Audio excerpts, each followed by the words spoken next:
long video and it crashed, so that was quite frustrating, but we'll do it again. And it gives me a little bit better flow of events. So if you noticed any of my last videos, one of the things I did was I checked square on my Swanson square and it was a little out. If you know anything about Pythagorean's theorem, you can check squares. There's something called the Pythagorean... can you see me over there? I'll go over that way a little bit. So we can check if something's square. A lot of guys will mark a line on a table and then flip it over. Well, if the edge of the table is not square, like this table is all over the place, it'll give you a false reading. So what I did is there's something called Pythagorean triples, and one of them is 3, 4, 5. Most contractors know that 3, 4, 5 number, and so I drew a line that was 7. And to get the short number, I just went 3 over 4 equals x over 7. That's simple algebra. And then took 3 times 7 is 21 and divided by 4, which is 5.25. So the short side is 5.25. The B leg is 7. And the hypotenuse, I just did 4 over 5, is equal to 7 over x. 5 times 7 is 35. Divided by 4 is 8.75. So the hypotenuse should be 8.75, and I checked it with these pieces of tape and it's exactly on. So this square is exact. I machined it and it's exactly, as far as I can tell, it's right on. So that's a mathematical way to check. So I already did a bunch of this stuff in the prior video and it doesn't need adjustment now, but I'll still go through it. So one of the first thing I did was I added, you'll find them in your kit, they're one of the only loose parts, are these 2 chord pieces. And you've got the one with the pieces that stick out funny. It actually goes on top of the casting and then goes on this vertical bar right here. It's the one that's got the machine threaded screw. That goes here. And then the one that has the plastic threaded screw goes back here, and that's where these 2 loose parts go. So the only loose parts you should have after all that are the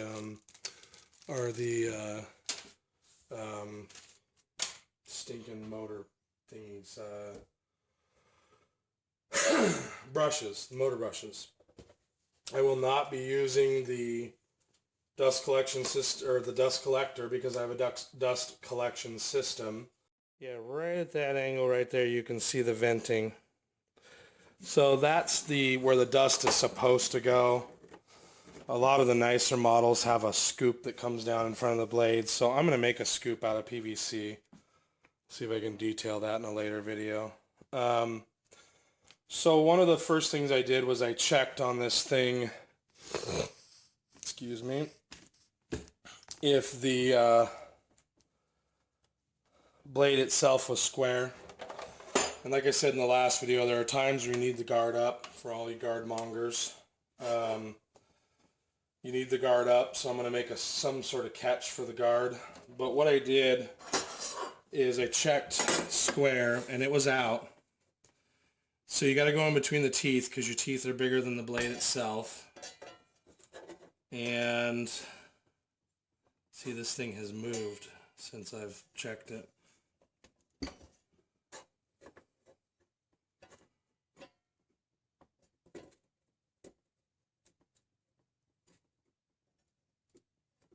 So let me loosen up the back and see if I can get it to go over to square.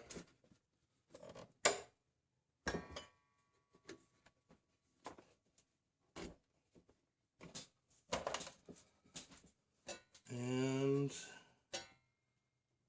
no, we're out a little bit. So I'm going to back this nut off. The place to adjust it is right back here. There's a lock nut and the regular nut. I'm going to see if I can just get the regular nut to turn.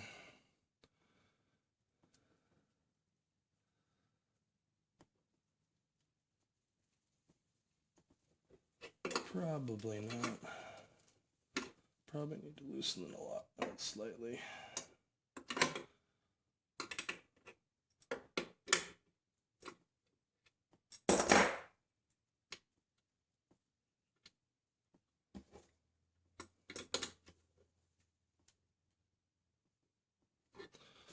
Alright, let's see if that was enough.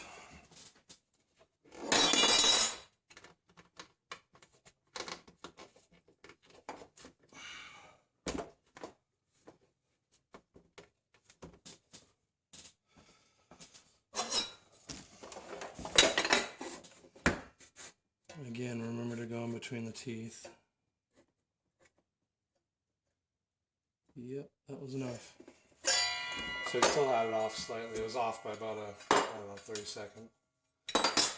So then, one of the things I discovered when I first got this saw, I checked it before the video, was that this fence over here was off. And I'll pan over there and down a little bit. And right here at the 9, just below the 9, you can see it, is a crack. Well, I didn't know that crack was there. So I'm either going to send away or take the saw back. I prefer not to take the damn saw back, so I'm going to call customer service and see if they can get me a part. If not, I'll have to take the saw back. Anyways, so other than that, that's the only flaw that I've found with this saw, is that crack. And like I said, I think I've got 30 some days to take it back. So then the next thing I did is I cleaned up these movable fence pieces. So there's two things I did separately. First thing is there's a casting mark on the back, and so you can see where I ground it off because it catches. And I actually had to adjust this side. This was really loose over here, and I just, with kid gloves, I mean, you got to be so careful with castings.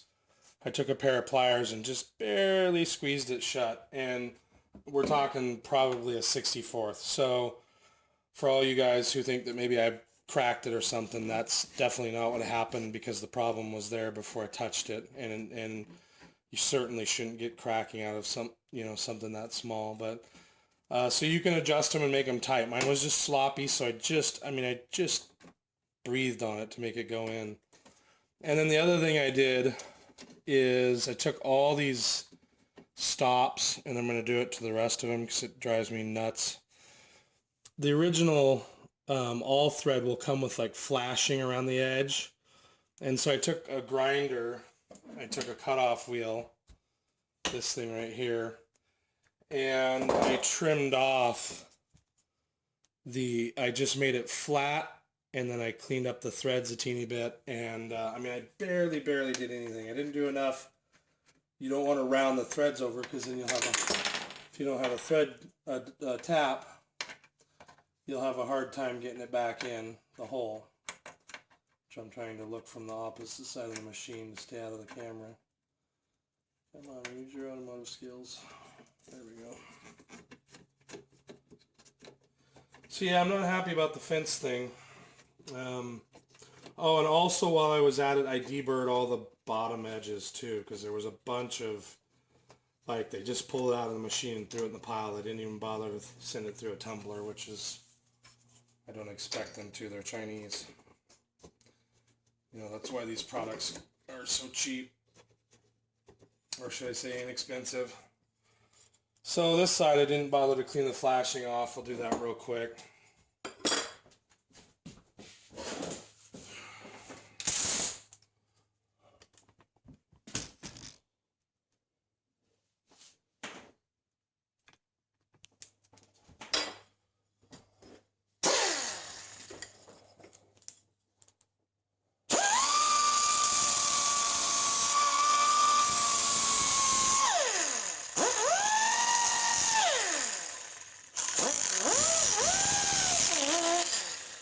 And the last person to use this was kind enough to chip the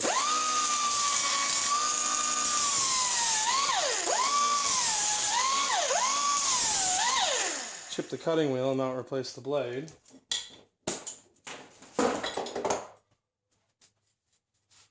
Give it a quick wipe down with the old sock rag.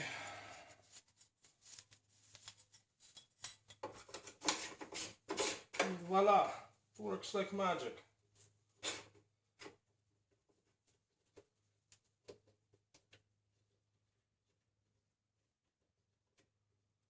So also, once I found out the saw wasn't set up vertically correctly, I ended up having to adjust.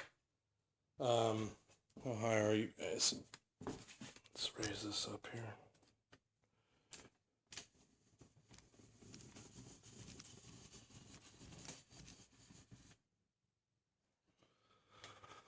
I ended up having to adjust the pointers. So actually, I didn't have to adjust this pointer. I just had to adjust this one. This pointer was actually right on. Also, so then I did these little wings right here, and I set them for a little bit of preload. In other words, they're a little higher than the table, just a touch, because when I put a board or something on there, there's going to be a little deflection. And I actually used something a little longer so I could actually check it. And I just adjusted it so there's like, I don't know, 16th, heavy 32nd, both sides. Same thing over here. Just a touch high. Then I moved on to checking the table this direction. So again, bring the saw down and check the blade. Remember not to be on the teeth because it'll give you a false reading. So all the way down I am square. My pointer was just a touch off. So the pointer adjustment on this side, you can see it is right here.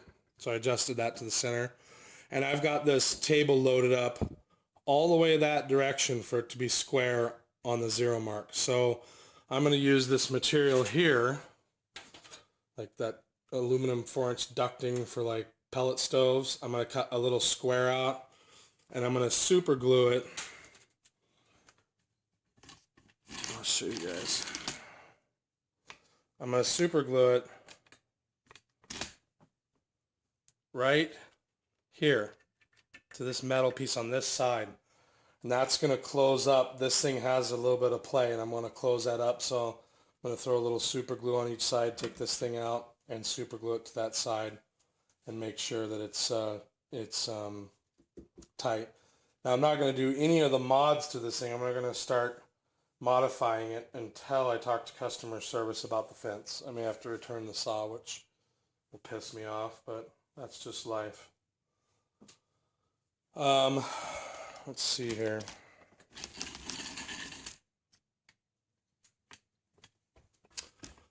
The stop for the saw is right here.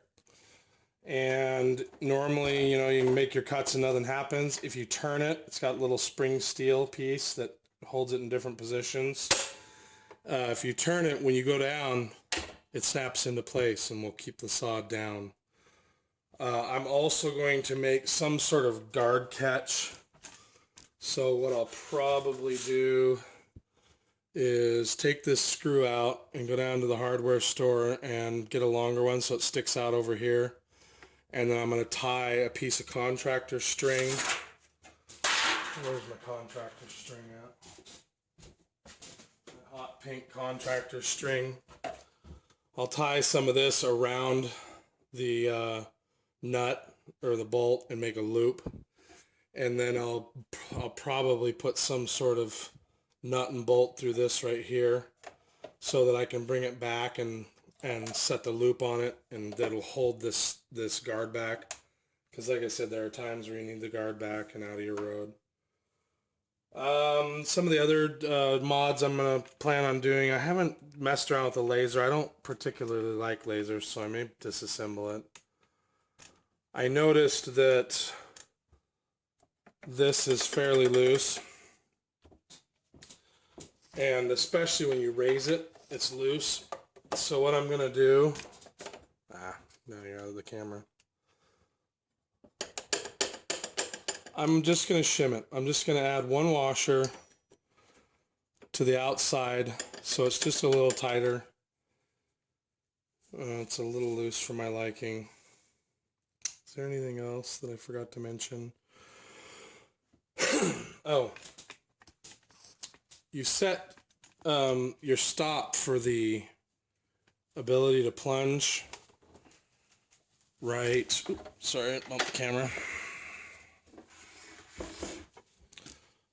Right here. So this thing is set right now up, and I don't particularly need it down. In fact, I'll probably lower it real quick because I want it to cut to the point where it almost touches part of the machine. I don't want it to be up at all. Looks like it's a number 3 Allen wrench.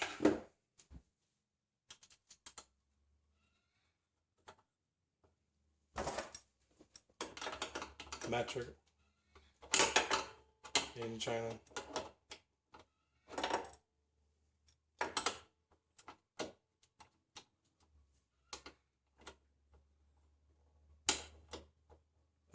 So I'm gonna guess that it's like a 8, 10. It's 10. So what I'm going to do now is I'm going to see how much lower the saw will go.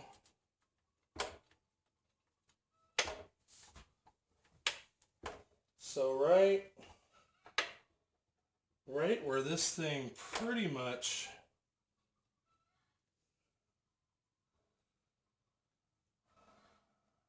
it's probably up about an 1/8. It almost touches the bottom of the table. So, do I like it there? Not gonna somehow hit. Okay. So I'm gonna adjust it so it's sticking out just about an 1/8 of an inch. Use the Allen to hold it. And tighten.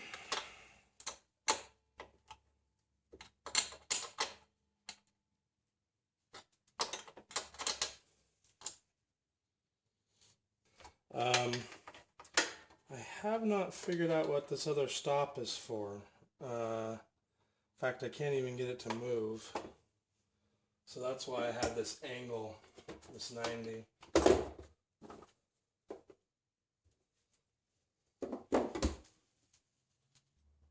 Alright, it looks like some sort of stop that they tried to make that didn't work the way they were wanting to because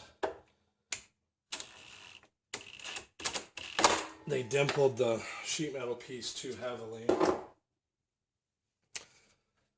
Where is the other? There it is. So if I lift up on it, maybe it'll come over, yeah. And then this must be some adjustable stop, yeah, that hits here. So this is your permanent stop. This is your adjustable stop. Maybe I'll use it, maybe I won't. This is your stop back here to make it go back and forth. So I think that's all the adjustment. If you flip this out of the road down here, can you see my finger? Nope, real quick. If you flip this out of the road, it lets you tray it towards me. Normally you have to go the other direction, but since it's a double tilt, you know, it'll go both directions. That's just a stop to keep it from coming this way. Overall, I think the saw is a pretty good saw. I haven't used it yet. I'm going to save that for another video because I'm running out of time.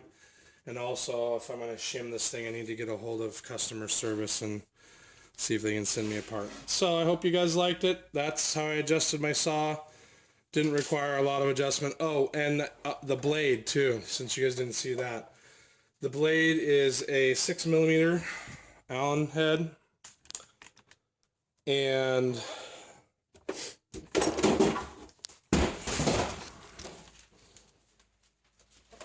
let me lower this a little bit so you can see it. So there's the 6mm.